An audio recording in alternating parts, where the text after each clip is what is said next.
Good morning, everybody, and a happy Wednesday morning to you. Once again, we have an unfreaking believable amount of Harry, Meghan news and royal family news, but this is a little bit different format. I've kind of smattered it throughout because, you'll see why. But you're not going to want to miss this video. Let's jump in and get busy, shall we? Let's go. We are going to start off this morning with Secret Weapon Sophie, the Duchess of Edinburgh, who officially opened the Lighthouse Guildford Community Hub on Monday, December 1st, in her role as the charity's patron. Now, this hub provides support services to individuals and families in need across certain areas. And during her visit, she toured the new facilities, met the volunteers, interacted with local residents and an adorable 6-month-old baby. She couldn't keep her hands off that little chubby baby. This charity aims to address poverty and isolation through free projects and courses, including financial advice, parenting support, and creative workshops.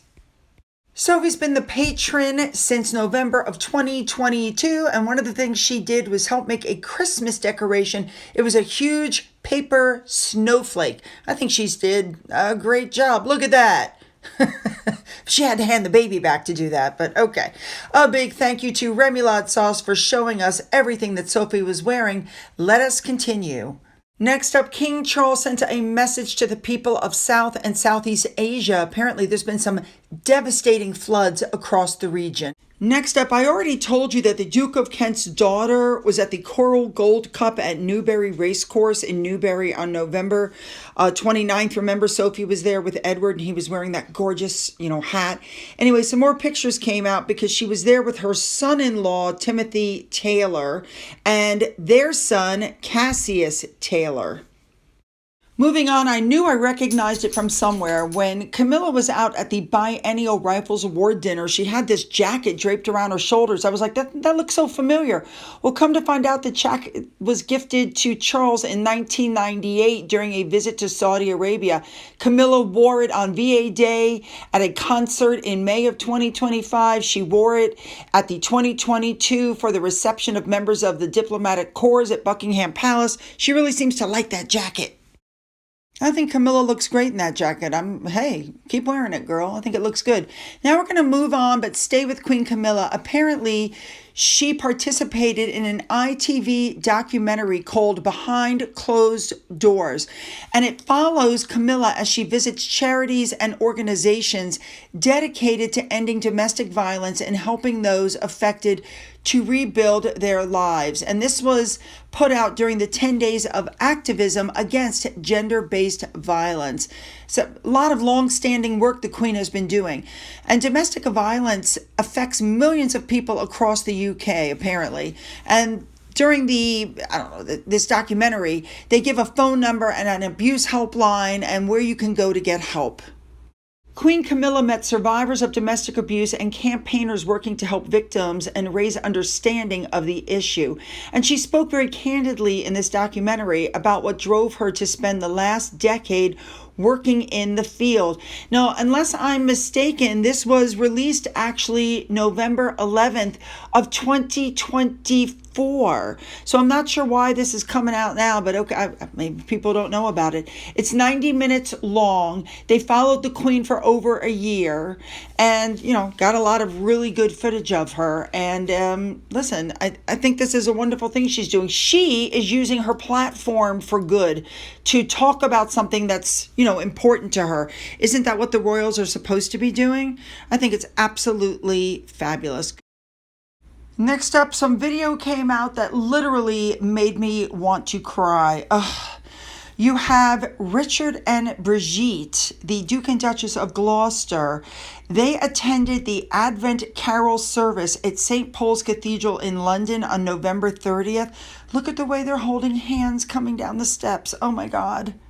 For those of you who are unaware, the Duchess of Gloucester is the patron of Friends of St. Paul's Cathedral. The Advent service is a ceremony that dates back centuries, and it marks the beginning of the spiritual countdown to Christmas. I had no idea that that's what it was, But I agree with what the article said. This is a wonderful example of duty, faith, and service, because these two have been working members of the royal family for decades. They are the unsung heroes of the monarchy, carrying out hundreds of engagements each year with quiet dignity. Let's move on to Mr. Hunky Dunky himself, Prince William. On Monday morning, he opened the facility of International Semiconductor Company, KLA, which is based in California. He was at the Research, Development, and Manufacturing Division in Newport, South Wales, which is an important British city for the semiconductor industry. William was shown around the site. He looked at the entire manufacturing facility and the intricate and technical infrastructure that's crucial to the research on site. He also met people who were part of KLA's local supply chain, which underlies the significance of the company in the local area. He chatted with some apprentices and some graduates who are among 750 people at the company about the training and experience of working with this company. You know, the thing that gets me about William is, he's soaking up everything they're saying. He's not just there. All right, so after that, William headed to the investment summit. That was the next thing. Now, this summit was staged by the Welsh government to encourage foreign countries to fund new ventures. It brings together over 300 delegates from almost 30 countries across sectors that include clean energy, technology, life sciences, financial services, manufacturing, and the creative industries. Now, for those who don't know, Wales is currently home to about over 1,400 overseas-owned companies, and they employ more than 174,000 people. He looked at all the exhibits and then he gave a speech, and he opened the speech with the Welsh greeting for good afternoon. He talked about how Wales was the first place he and Catherine made their home together on the island of Anglesey. And he says, when you make a home in Wales, you join a family of 3 million people. His speech had power, you know what I mean? Well, after all, look at him. He's a future king. But then you've got Harry. Now, a big thank you to Sonia Patterson on Twitter for finding out that Harry was not speaking at a real estate conference. Harry was speaking at the Hilton Hotel Powerhouse Conference, which is about politics. It was all about political affairs. There was a list of speakers. There were government officials in attendance. Harry was the final guest speaker. So as Sonia pointed out, who is Harry representing? Better Up or King Charles? The pages, when you go to look up who's registered and who's going to be there, are now gone. They've been removed. Call it what you want, but the Powerhouse Conference is put on by OREA, which stands for Ontario Real Estate Association, but the guest speakers are mayors, heads of political parties, and journalists. FYI, it's my understanding the place was only half sold out. He didn't even get a full crowd. So the Real Estate Forum started on December 3rd and 4th, and while this event was under the umbrella of Aura, it was a political affairs conference. Somebody needs to be looking into this stuff. All right, next up, oh God, Major Oliver Plunkett. He was seen by the King and Queen on November 30th because he relinquished his appointment as equerry to the Queen. Oh, and then, of course, the king invested him with the insignia of the member of the Order of Victorian Order. I hope he's happy wherever he goes. All right, next up, don't forget we have the state visit starting on the 3rd, which is the day you're watching this video. The Germans are going to be there, the German president and the first lady from the 3rd through the 5th, and they've put out some information that there's going to be some highlights. There's going to be some viewing of some special Royal Collection Trust items related to Germany. There's going to be another glittering state banquet in St. George's Hall, and oh my God, I can't wait to see what tiara Catherine wears. And don't forget, the King and Queen are set to visit the United States, but the irony is understandable what's going to happen. But what they're saying is there will not be a reunion between Harry and his father while they're on the same continent, because let's face it, there's not going to be a detour. Now, there is some suggestion that the Sussexes could travel for a discreet meeting in Washington, but let's face it, that they don't do anything discreetly, and their presence would absolutely dominate headlines. And if Harry tried to go without Meghan, she would just leak it. Forget it. This is a little bit of a different story, but Lady Araminta Spencer Churchill, she's the daughter of the 12th Duke of Marlborough, and apparently she went to a ball and she wore an unbelievable necklace. I mean, what do you wear to a ball in Paris when your father's, the 12th Duke? Well, you wear an Armani and diamond necklace once worn by your ancestor to receive the Nobel Prize in Literature for just a few things. All right, here we go. Let's move on to Andrew. As of December 1st, he was officially stripped of his last royal title by the king, making him a commoner. He had his membership of the Order of the Garter formally canceled midday on Monday. Just a reminder, it is the oldest British order of chivalry founded by King Charles III in 1348. We already know, because I've reported to you, that Andrew's coat of arms has already been removed from St. George's Chapel in Windsor, where his parents are buried. And it was also in the Gazette, as you can see. Now, moving on, if you guys can believe this, Meghan actually told Harry she didn't know who Andrew was when they were at some sort of a get-together. Who's that man holding the handbag? I don't know who that... Eugenie was her friend. Don't tell me she didn't know who Eugenie's father was. Give me a break. Moving on, another charity that Harry is involved with is having some issues. The landmine clearing charity that was endorsed by Princess Diana 30 years ago is having a problem in funding due to a lack of guarantees from the UK and Europe. And this is what the head of the organization has warned. The Halo Trust, which of course we know shot to prominence in 1995 when Diana visited, is now having problems. They can't get guarantees of funding for the future. Well, I mean, no offense, but they've been removing landmines for 30 years now. You would think by now they'd all be gone. I mean, I don't understand why they need millions upon millions upon millions for this same area. Just a reminder, they've had some controversy by giving out money that they shouldn't have given out, and Angelina Jolie resigned as a trustee amid disputes of payments. Is it just me, or does everything Harry touched go to hell in a handbasket? Sent Ballet, African Parks, now Halo Trust. Man, that guy's jinxed. Next up, Virginia Giuffre's sons are fighting for her millions because Virginia's former lawyer and her former housekeeper are saying that the money should be theirs, but there is a will that's come out, but come to find out, Virginia didn't sign the will. So now they're going to fight in court over who's going to get all that money. Of course, nobody knows how much the estate is actually worth. Now, next up, it's coming out now that the real reason Meghan Markle wanted her pictures taken down from Kris Jenner's Instagram and Kim Kardashian's Instagram is because she didn't look as good as everybody else, which I completely agree with. But, first she said that she has to approve it. There was a waiver. Then she backed up on the waiver. Now it's come out she didn't like the way she looked. I mean, the Kardashians are all super tall, gorgeous, sexy. Yeah. All right, let's move on now. I want to remind you about something that Harry said during the Oprah show, okay? Listen to this. But that was right at the beginning when she wasn't going to get security, when members of my family were suggesting that she carries on acting because there's not enough money to pay for her and all this sort of stuff. Like, there was some real obvious signs before we even got married that this was going to be really hot. So I wonder why Charles thought that she might need to continue acting, that he couldn't afford her, and then this came out.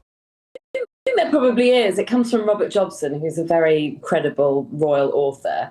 And he's saying that Harry did something unforgivable. Firstly, he called the Queen at tea time while she was having her tea, which she hates at the best of times.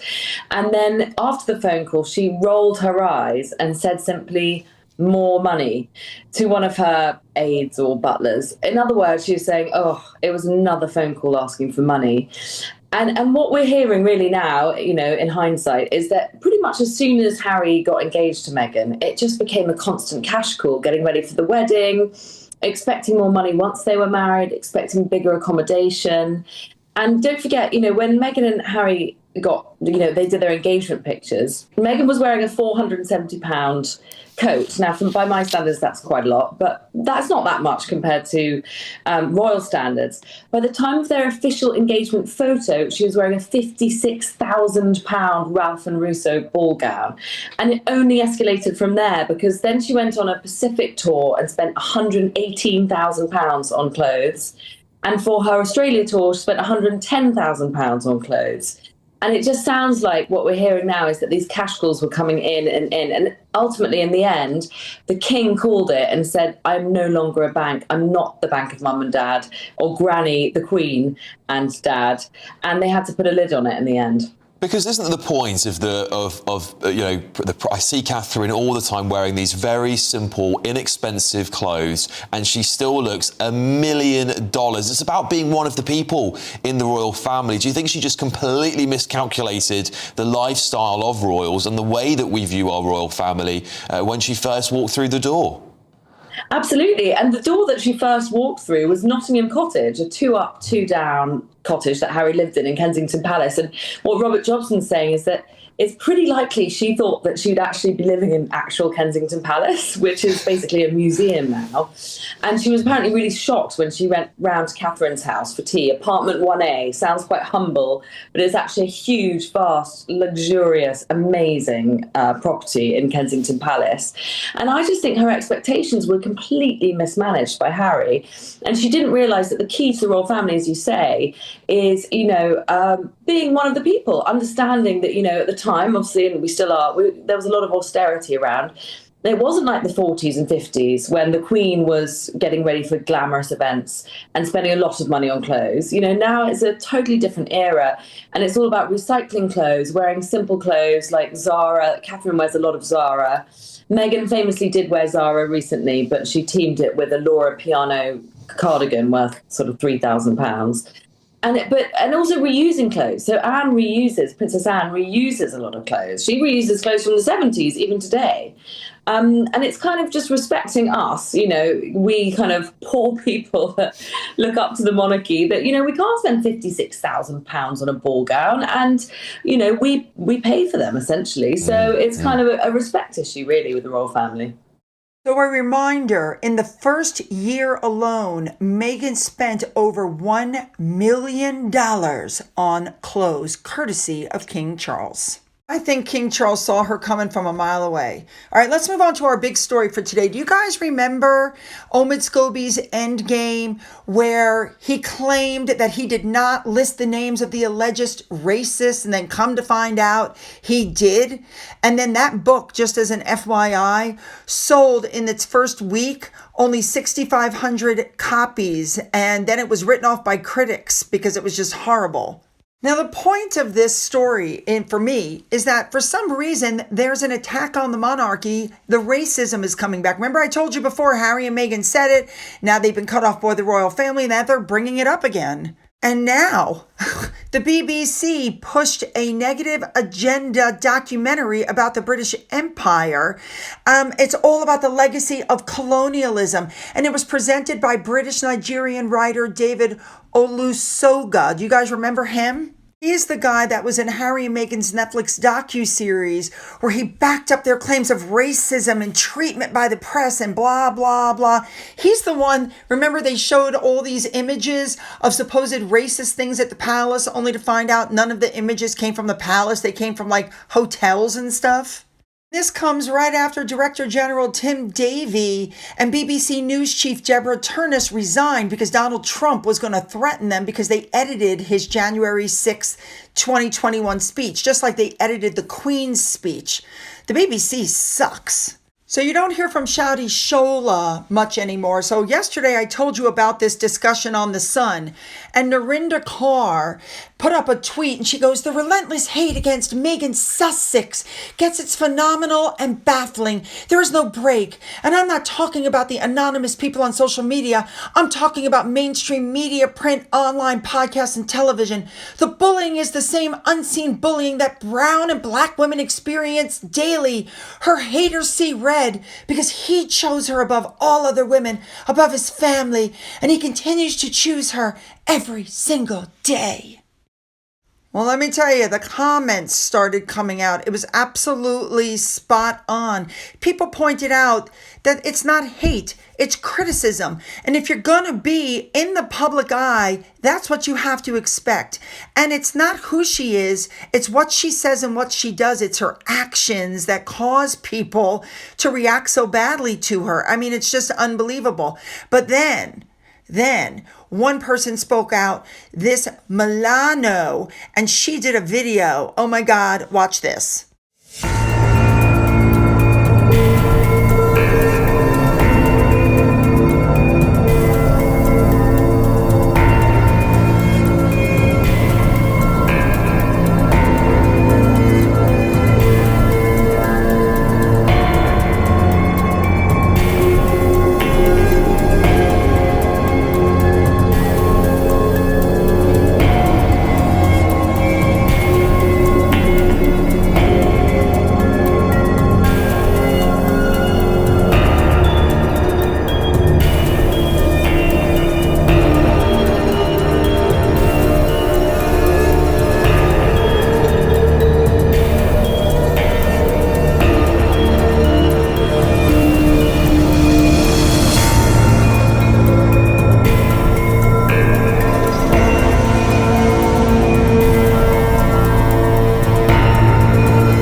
All right, you guys, you know what to do. Hit the like and the subscribe button and the bell for all notifications. Then go down into the description box where you'll find the link to my Twitter, my Gettr, my Rumble, my email, a link to my second channel. The recipe coming out is Noodle Kugel. You don't want to miss that. A link to my father's book, which is still up for sale on Amazon, and a link to my Amazon wish list. For those of you who've donated to my coffee fund, thank you so much. And as always, you guys, have a great day.